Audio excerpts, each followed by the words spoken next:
Captain Jake Morrison stood on the bridge of the UES Discovery, watching the stars shift and dance as they dropped out of faster-than-light travel.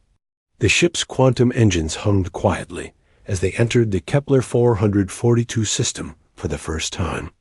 Jake had been exploring space for 15 years, but this mission felt different. They were looking for signs of alien life, something humanity had dreamed about for centuries. "Captain, we're picking up something unusual," said communications. Officer Dan Brooks from his station. His voice carried excitement mixed with concern. "There's a massive energy signature coming from the third planet. It's definitely artificial." Jake moved to Dan's console and looked at the readings. The numbers were incredible. Whatever was generating that energy was far beyond anything humans had built. "Are you sure these readings are correct?" "I've checked them 3 times, sir. Something big is over there, and it's not natural." Dan's fingers moved across his controls, trying to get a clearer picture. "Captain, I'm getting a transmission. It's coming from the energy source." The main screen flickered to life, showing a face that was clearly not human.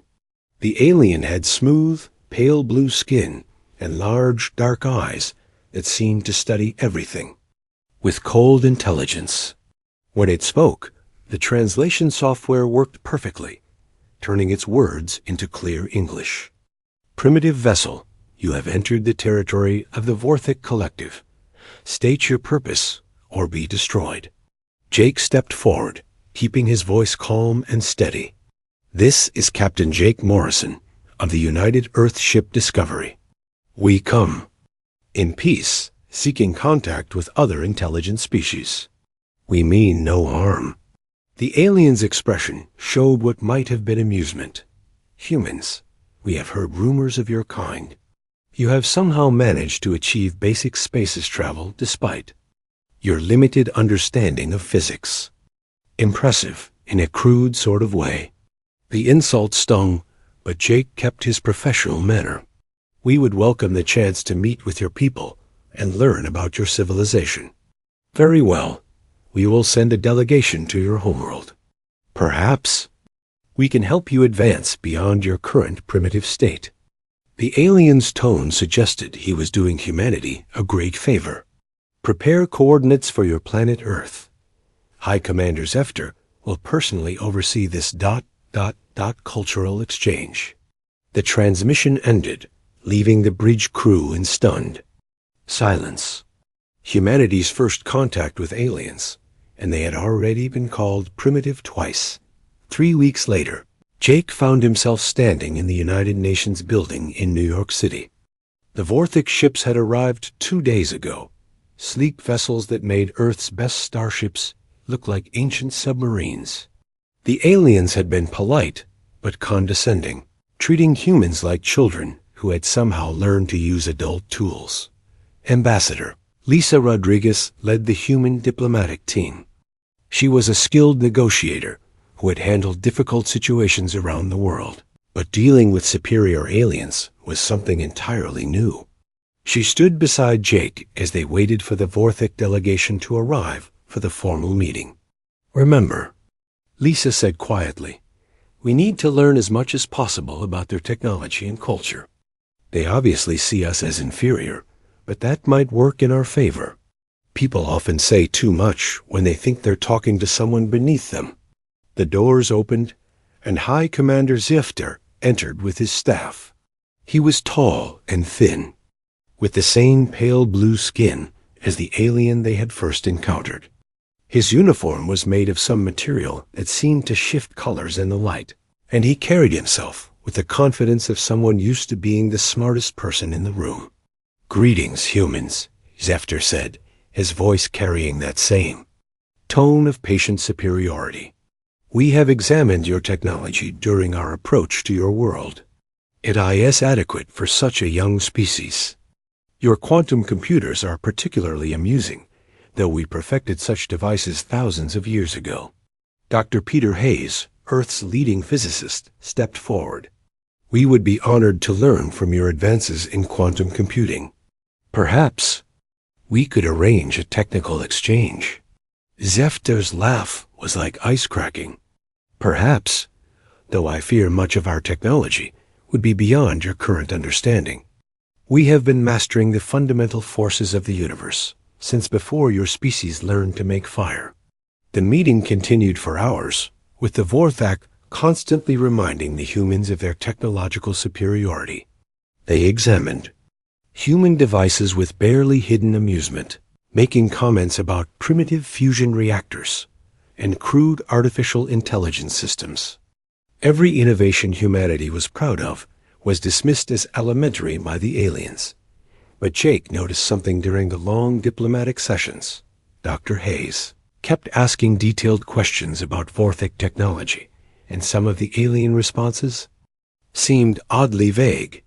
When pressed for specifics about how their quantum field generators worked, Zefter would give broad explanations that sounded impressive, but lacked real technical detail. Chief Engineer Maria Santos had been quietly studying the Vorthak equipment they were allowed to examine.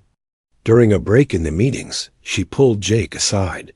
"Captain, something doesn't add up," she said in a low voice. "Their technology is advanced, no question about that.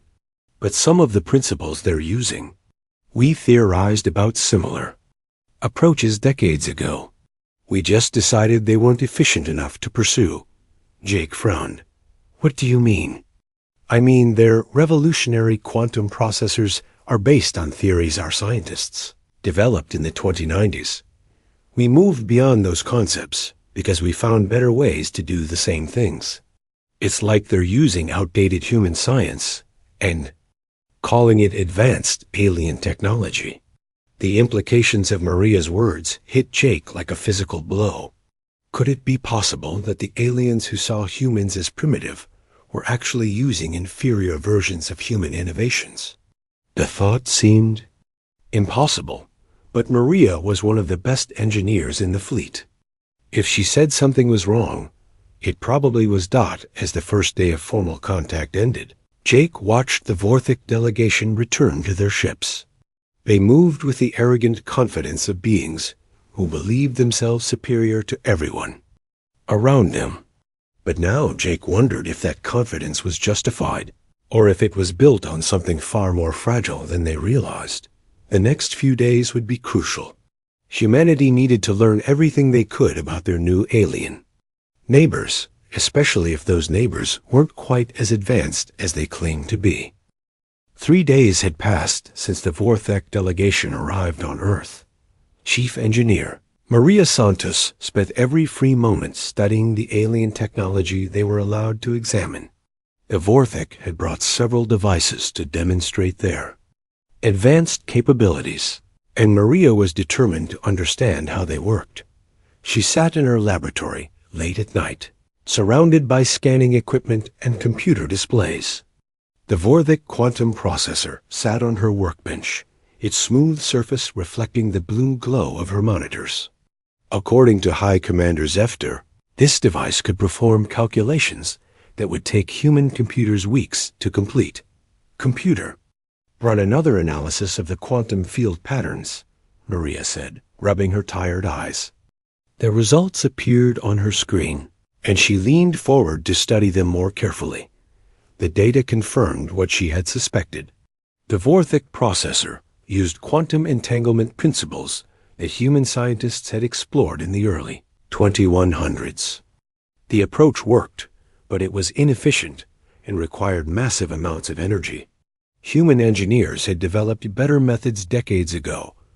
Maria picked up her communication device and called Dr. Peter Hayes.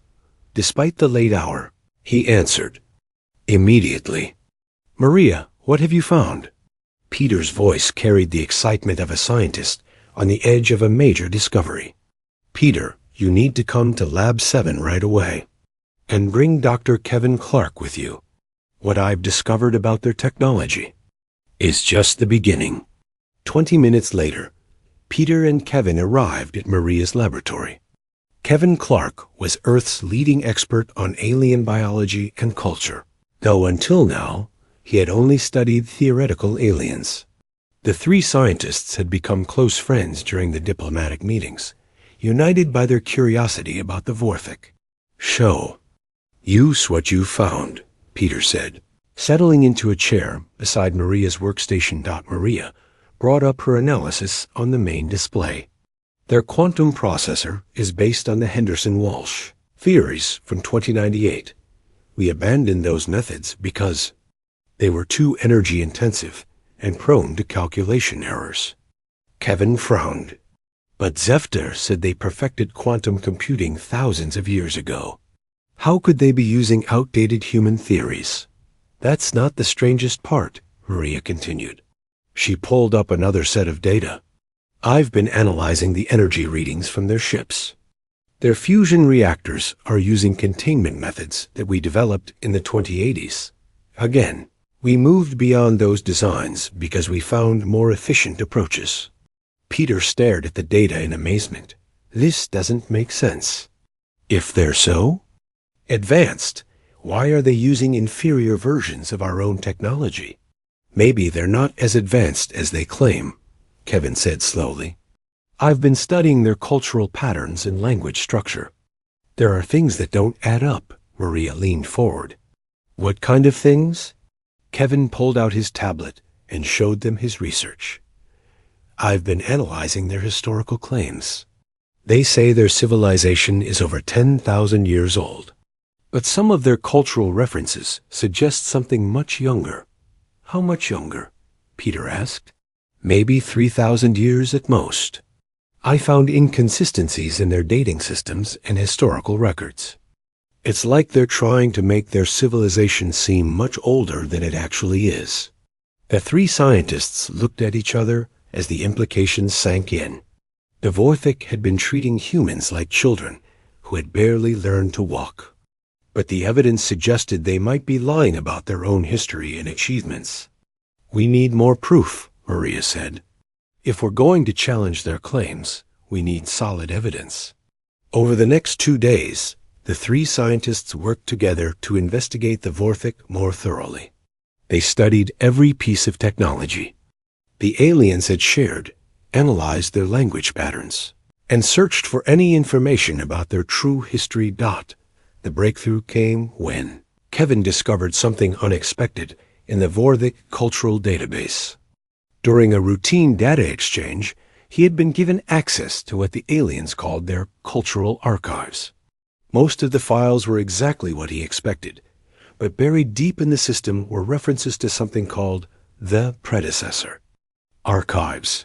Look at this, Kevin said, calling Maria and Peter to his workstation.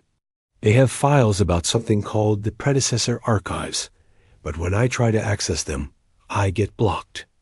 The security is much tighter than anything else in their system. Peter studied the file structure. If these are just cultural records, why would they need such heavy security?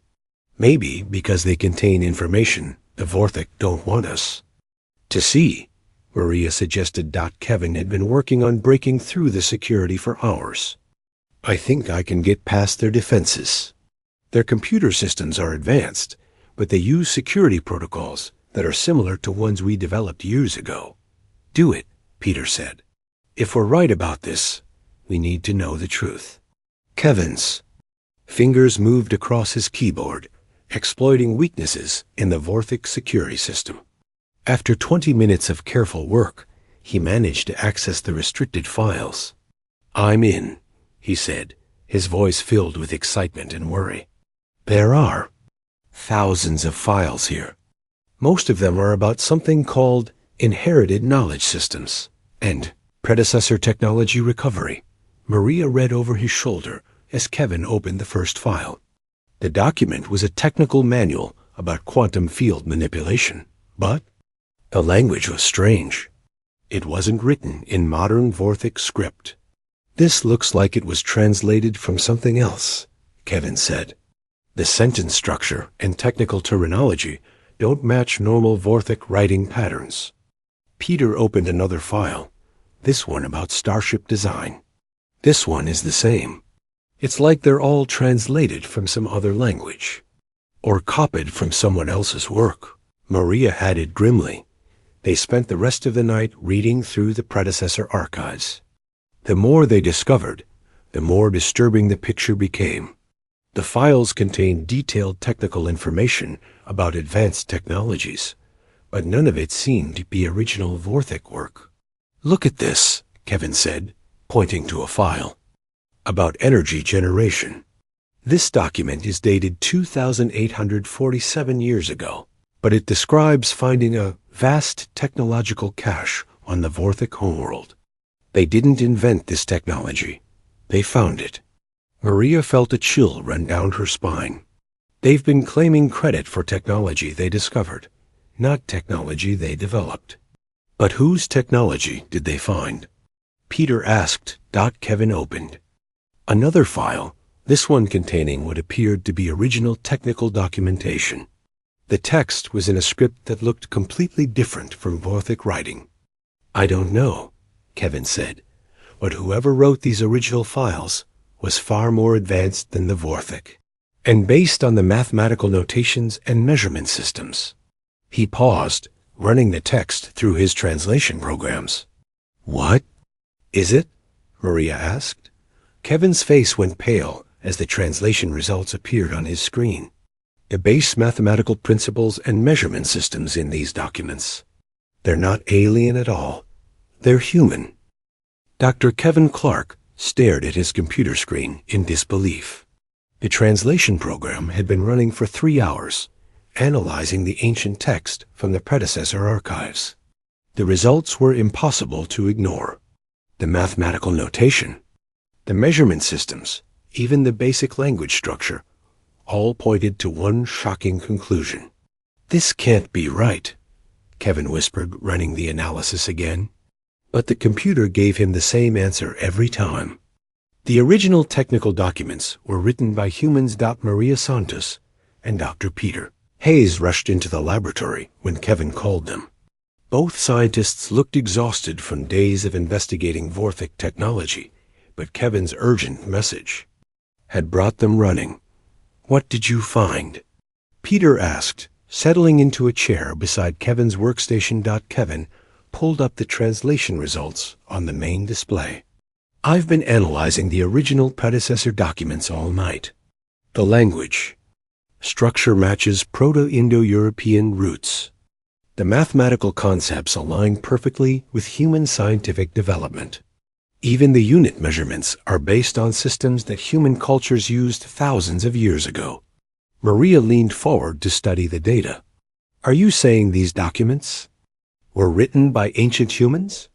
"That's exactly what I'm saying. Look at this." Kevin opened one of the technical manuals. This document describes how to build a quantum field generator.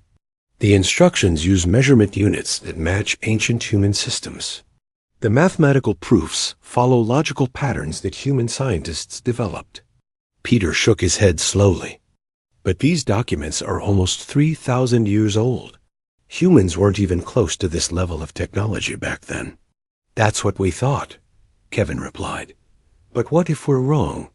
What if there was an advanced human civilization that spread across the galaxy thousands of years ago?" The three scientists spent the next several hours analyzing document after document from the predecessor archives. Each file they examined strengthened Kevin's theory. The technical manuals described technologies that were far beyond current human capabilities, but they were written using distinctly human approaches to science and engineering. "Look at this navigation chart," Maria said, pointing to a star map on her screen. "It shows travel routes between dozens of star systems. If this is accurate, ancient humans had colonies throughout this entire sector of the galaxy." Kevin opened another file, this one containing what appeared to be historical records. According to this, the predecessor civilization called themselves the Terran Expansion. They established colonies on over 200 worlds before something happened to them. "What kind of something?" Peter asked. "The records aren't clear. The last entries mention a great withdrawal, where all the colonies were abandoned. After that, nothing." Maria studied the timeline carefully. The dates match up with when the Vorthic claimed to have found their technological cache. They discovered predecessor ruins on their homeworld right after this great withdrawal. So the Vorthik found abandoned human technology and reverse-engineered it, Peter said. Then they spent the next 3,000 years claiming it was their own invention. Kevin nodded grimly. And they never fully understood what they found. That's why their technology seems so inefficient compared to modern human science. They copied the designs without understanding the principles behind them. The implications of their discovery were staggering. The Vorthik had built their entire civilization on stolen human technology, then had the audacity to call modern humans primitive. Worse, they were trying to convince Earth to accept a junior partnership in their empire. "We need to tell Captain Morrison and Ambassador Rodriguez," Maria said. "They have a right to know what we've discovered." But Kevin held up his hand. "Wait, we need more proof before we go to them with this. If we're wrong, it could destroy the diplomatic relationship with the Vorthik. If we're right, it's going to change everything." Over the next day, the three scientists worked frantically to gather more evidence. They analyzed every piece of Vorthik technology they could access, compared it to the predecessor documents, and traced the connections between ancient human science and modern Vorthik achievements. Communications. Officer Dan Brooks joined their investigation when Kevin asked him to analyze the language patterns in the predecessor files. Dan was an expert in linguistics and computer communication systems. "This is incredible," Dan said after studying the files for several hours. "The base language structure is definitely human in origin. But more than that, I can trace the evolution of certain technical terms. The Vorthik words for quantum manipulation are corrupted versions of ancient human scientific vocabulary." "Can you prove it?" Peter asked. Dan nodded confidently. "I can show you exactly how human terms evolved into current Vorthik technical language. It's like playing a game of telephone across 3,000 years. The meanings got twisted and changed, but the roots are clearly human." With Dan's linguistic evidence added to their technical analysis, the team finally had proof that no one could deny. The Vorthik Collective, which had spent days insulting human intelligence and technology, was using stolen human innovations they didn't even fully understand. "There's something else," Kevin said, pulling up a new file he had discovered. "I found references to other predecessor sites throughout the galaxy. If these locations are accurate, there are dozens of abandoned human colonies out there, each one potentially containing technology that makes Vorthik science look primitive." Maria studied the star charts showing predecessor colony locations. Some of these sites are in systems the Vorthik claim as their territory. They must know about them. "Of course they do," Peter said angrily. "They've probably been mining human technology from these sites for centuries. That's how they've maintained their technological advantage over other species." The weight of their discovery settled over the team. Humanity wasn't the primitive newcomer species the Vorthik claimed. They were the descendants of the galaxy's most advanced civilization, a civilization so far ahead of its time that even modern Vorthik technology was just a pale imitation of human achievements. "We have to decide what to do with this information," Kevin said quietly. "Do we confront the Vorthik directly? Do we tell Earth's leadership and let them handle it? Or do we try to gather more evidence first?" Maria looked at the files scattered across their workstations. Each document was proof that humanity's heritage was far greater than anyone had imagined. But it was also proof that the Vorthik had been lying to them from the moment of first contact. "We tell Captain Morrison and Ambassador Rodriguez," she said firmly. "They need to know the truth before they make any agreements with the Vorthik. Humanity deserves to know that we're not the junior species in this relationship." Peter nodded in agreement. "The Vorthik have been treating us like children who accidentally learn to use adult tools. It's time they learned that we didn't accidentally discover anything. We inherited it." As the team prepared to present their evidence to Earth's leadership, Kevin couldn't help but wonder about the ancient human civilization that had built such incredible technology. What had caused them to abandon their colonies? Where had they gone during the Great Withdrawal? And most importantly, were they still out there somewhere among the stars? The answers to those questions would have to wait. Right now, humanity needed to reclaim its rightful place as the galaxy's technological pioneers, and that meant confronting the Vorthik with the truth about their stolen heritage. Ambassador Lisa Rodriguez stood in the main conference room of the United Nations building, her hands trembling slightly as she held the data pad containing the evidence that would change everything. Captain Jake Morrison sat beside her, his face grim as he reviewed the scientific findings one final time. Dr. Peter Hayes, Maria Santos, Kevin Clark, and Dan Brooks had spent the morning preparing their presentation for what would be the most important diplomatic meeting in human history. High Commander Zeftar entered the room with his usual arrogant stride, followed by his staff of Vorthik officials. He settled into his chair with the confident air of someone who believed he held all the advantages in the negotiation. Ambassador Rodriguez, Zeftar said with his characteristic condescending tone, I trust you have considered our generous offer of junior partnership in the Vorthik Collective. It would be wise for your species to accept our guidance before you harm yourselves with your primitive technology. Lisa took a deep breath, knowing that her next words would either destroy the diplomatic relationship or fundamentally change it forever. High Commander, before we discuss any partnership, there are some matters we need to address. We have made some discoveries about your technology that require clarification. Zeftar's expression showed mild interest mixed with amusement. Oh?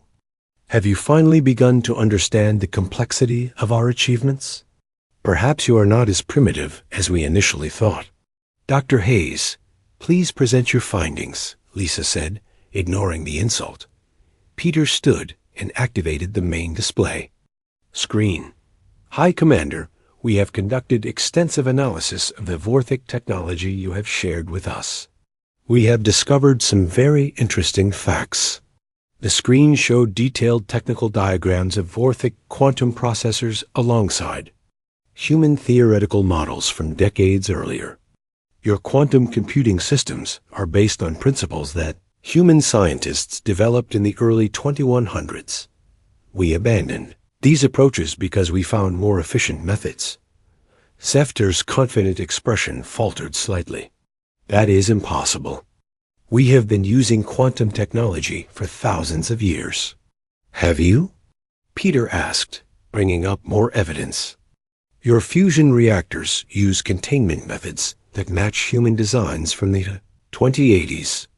Your energy distribution systems follow patterns that human engineers theorized, but rejected as inefficient. The Vorthik commander's pale blue skin began to show darker patches, which the humans had learned indicated stress or anger. You dare suggest that we copied human technology? We were mastering these sciences before your species learned to make fire. Kevin Clark stepped forward. Actually, High Commander, we have proof that contradicts that claim. He activated another display showing carbon dating results. Analysis of your artifacts indicates that Vorthak civilization is approximately 3,000 years old, not the 10,000 years you claim. Furthermore, Dan Brooks added, linguistic analysis of your technical terminology shows that many Vorthik scientific words are corrupted versions of ancient human language.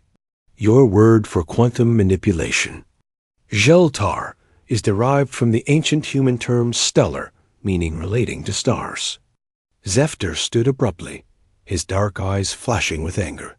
These accusations are outrageous. You have no right to question the heritage of the Vorthik Collective. Lisa remained calm, though her heart was racing. High Commander, we have more evidence to present. Dr. Clark, please show them the predecessor archives. Kevin activated his tablet and displayed the files they had discovered in the Vorthik database. We accessed these files from your own cultural archives. They contain detailed records of how your people discovered a vast technological cache on your homeworld 2,847 years ago. The room fell silent as the implications sank in. Several Vorthic officials exchanged worried glances, while Zefter's confident demeanor cracked completely. You accessed restricted files without authorization, Zefter said, his voice now carrying fear along with anger. Files that prove your entire technological foundation is built on inherited knowledge, not original innovation, Maria Santos said firmly. The predecessor archives contain technical manuals written in ancient human languages, describing technologies that your people reverse-engineered without fully understanding. Peter brought up the most damaging evidence. High Commander, we have successfully improved upon several pieces of your technology using fundamental human scientific principles. Our modified quantum drive operates at 3 times the efficiency of your original design. To demonstrate, Maria activated a small device on the conference table. The human-modified quantum field generator hummed quietly, its energy output readings displaying on the room's monitors. The numbers showed power, levels that far exceeded anything the Vorthic had achieved. This is impossible, Zefter whispered, staring at the readings. It's not impossible when you understand the underlying physics, Maria explained. Your people copied the designs from the predecessor technology, but you never fully grasped the scientific principles that made them work. We do, Sub-Commander. Velinara, one of Zefter's junior officers, spoke for the first time during the meeting. High Commander, perhaps we should listen to what they have discovered. If their claims are true, silence. Zefter snapped, but his authority was clearly shaken. He turned back to the humans, his expression desperate. Even if your accusations were true, which they are not, it would not matter. The original creators of this technology are gone. We found it, we developed it further, we earned the right to call it our own. Jake Morrison stood slowly, his voice carrying the authority of a military commander. The original creators aren't gone. High Commander, we're right here. The words hung in the air like a physical blow. Kevin activated the final piece of evidence, showing star charts from the predecessor archives alongside modern galactic maps. The predecessor civilization called themselves the Terran Expansion, Kevin explained. They established colonies on over 200 worlds throughout this sector of the galaxy before mysteriously withdrawing 3,000 years ago. Terran is another word for Earth. High Commander. The predecessors were ancient humans. Velinara gasped audibly, while other Vorthic officials stared in shock. Zefter's face went completely pale, his confident demeanor replaced by the look of someone whose entire worldview had just collapsed. That means, Lisa said quietly, that you have spent 3,000 years using technology created by the ancestors of the very people you call primitive. You have been claiming credit for human innovations while treating modern humans as inferior beings. The silence stretched for long minutes as the Vorthic delegation processed what they had learned. Finally, Velinara spoke again, her voice barely above a whisper. Is this why you can improve our technology so easily? Because it was originally yours, partly, Peter admitted. But more importantly, it's because we understand the scientific method. We question, we test, we improve. Your people copied designs without understanding the principles behind them. We developed those principles from the ground up. Zefter slumped. In his chair, his arrogance completely gone. Our entire civilization, everything we thought we knew about ourselves, was built on a lie, Jake finished. The question now is what we do about it. Lisa leaned forward. High Commander, we're not interested in humiliating your people, but we cannot accept a junior partnership based on false premises. If we're going to work together, it must be as equals, with honesty about our respective capabilities and heritage. Velinara looked at her commander, then at the human delegation. "What do you propose?" "A real partnership," Lisa replied. "One where we share our scientific knowledge and methods, while you help us locate and explore the other predecessor sites throughout the galaxy. Together, we can unlock the full heritage of ancient human technology." Zefter remained silent, staring at the evidence that had destroyed everything he believed about Vorthic's superiority. But Velinara nodded slowly. "On behalf of those Vorthic who value truth over pride," she said, "I would like to hear more about this partnership." 6 months had passed since the shocking revelation in the United Nations conference room. The truth about Vorthic technology and human heritage had spread throughout both civilizations, creating waves of change that neither species had expected. On the Vorthic homeworld, massive protests filled the capital cities as citizens demanded answers from their government. Many Vorthic felt betrayed by centuries of lies about their technological superiority. Others struggled to accept that the humans they had dismissed as primitive were actually their technological ancestors. Sub-Commander Velinara had become the leader of a reform movement within the Vorthic military. She worked closely with a growing number of officials who believed in facing the truth rather than clinging to comfortable lies. High Commander Zefter had resigned in disgrace, unable to cope with the collapse of everything he had believed about Vorthic greatness. Captain Jake Morrison stood on the bridge of the UES Discovery as they approached the Kepler 438 system. This would be their first joint expedition to explore a predecessor site, working alongside Vorthic scientists who were finally ready to learn the truth about their borrowed technology. "Captain, we're receiving a transmission from the Vorthok vessel," reported Communications Officer Gan Brooks.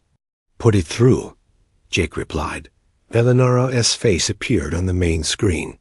She had been promoted to High Commander after Zefter's resignation, and her leadership had helped prevent a complete breakdown in Vorthic society. "Captain Morrison, our survey teams are ready to begin the expedition. I want to thank you again for agreeing to work with us despite everything that has happened." Jake nodded respectfully. "High Commander, we're all interested in uncovering the truth about the past. This expedition benefits both our peoples." The two ships entered orbit around Kepler 438b, where ancient records indicated the presence of a major predecessor facility. Dr. Kevin Clark had spent months preparing for this moment, studying every available document about the Terran expansion and their mysterious withdrawal from the galaxy. On the planet's surface, the joint exploration team set up their base camp near the entrance to what appeared to be a massive underground complex. The structure was clearly artificial, built from materials that had survived 3,000 years without significant damage. Dr. Peter Hayes worked alongside Vorthic scientist Morden, who had become one of the most vocal advocates for learning genuine science rather than simply copying inherited technology. The partnership between human and Vorthic researchers had proven surprisingly effective. "The power grid is still partially functional," Peter reported as they explored the facility's outer chambers. "Whatever energy source the ancient humans used, it's far more advanced than anything either of our civilizations has developed." Maria Santos examined the control systems with growing amazement. "Look at these interfaces. They're clearly designed for human use, but the technology is incredible. These computers must be thousands of times more powerful than anything we have today."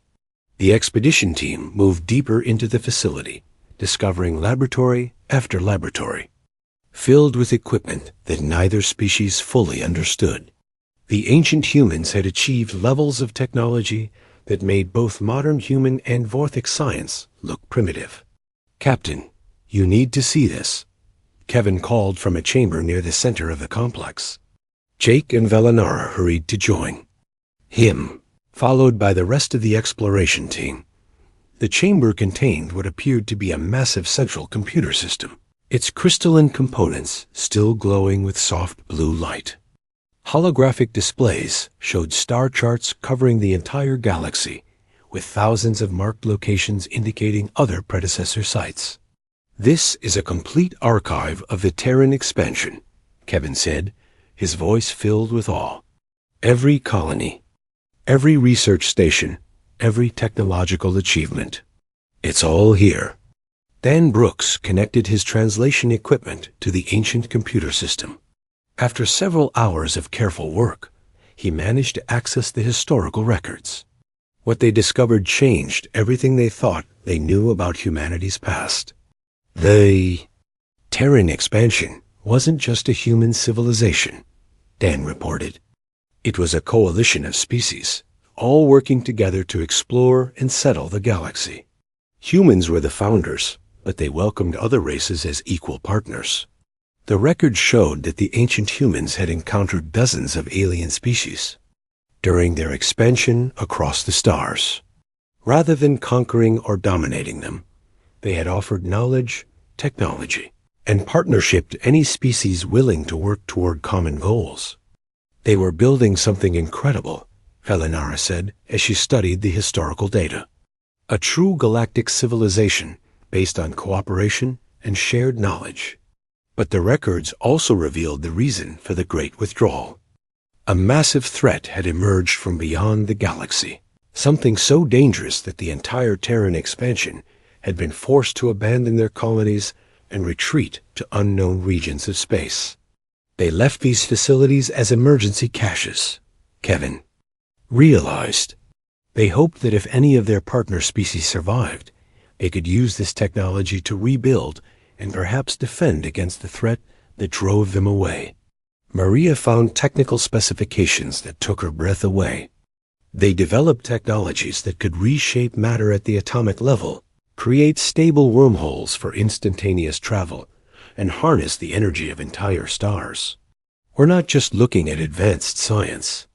We're looking at technologies that could transform our entire understanding of physics. Over the following weeks, the joint expedition cataloged thousands of technological innovations. The ancient humans had solved problems that modern science was only beginning to understand. But more importantly, they had documented their methods, their reasoning, and their scientific philosophy. "Look at this," Peter said, showing a holographic display to the gathered researchers. They didn't just develop these technologies.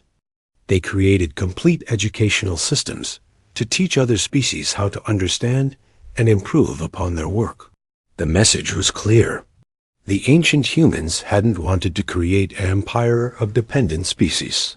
They had wanted to share knowledge and help other civilizations grow. The Vorthik had missed this crucial point when they found the first predecessor cache, choosing to copy rather than learn. As the expedition prepared to return home, Jake found Velinara standing at the observation deck, looking out at the stars. "Thinking about the future?" he asked. "And the past," she replied. "My people spent 3,000 years believing we were superior to everyone else. Now we discover that we were just children playing with tools we didn't understand." Jake considered her words. "Maybe that's not entirely true. Your people survived and prospered for 3,000 years using that technology. That took intelligence and adaptability. But we never really understood it," Velinara said.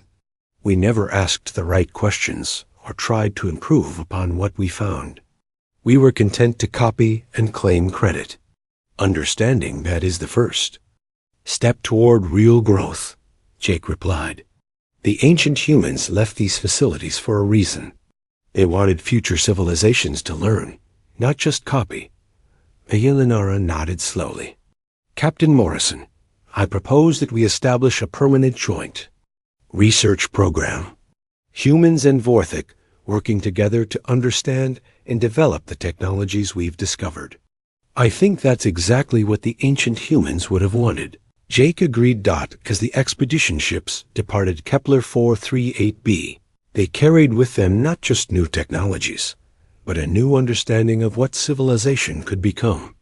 the Vorthik, were learning to ask questions instead of accepting easy answers.